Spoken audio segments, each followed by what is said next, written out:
ეს არ არის ლეგენდა. ეს არის რეალობა, სადაც ადამიანის წარმოსახვა საზარელ ფორმებს იღებდა. არასკროლო, წამების მუზეუმს განახებ. სიბნელე, ყვირილი. საშინელება იწყება. თითქოს შუა საუკუნეებში შეაბიჯე.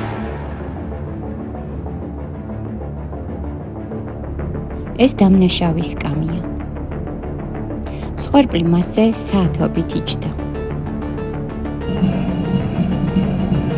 ადამიანები ადამიანებს ასე ექცევდნენ.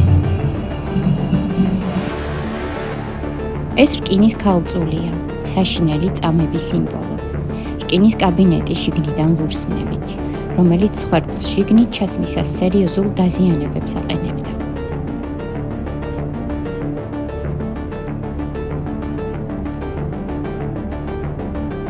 ინკვიზიციის სახელით ათასობით ქალს ცოცხლად წვავდნენ კოცონზე. ეს ინკვიზიციის დროინდელი ერთ-ერთი ყველაზე საშიში და იდუმალი ინსტრუმენტია. დაკითხვის სკამი. ეს ერთგულების კამრებია ცოლქმრის ხალატის საწინააღმდეგოდ. ეს კი სირცხვილის ნიღბებია. მას განსხვავებული აზრის მქონე ადამიანებს ახურავდნენ საზოგადოების წინაშე დასამცირებლად. მსხვერპლს მთელი დღე ასე დაატარებდნენ ქუჩაში. გარშემო მყოფდა დაცინვის, ჩაქოლვისა და შეურაცხყოფის ფონზე.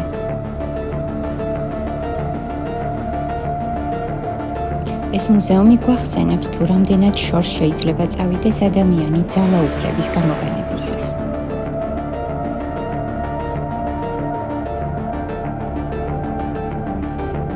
წამების მუზეუმი პრაღის ცენტრში, სელეტნას ქუჩაზე მდებარეობს.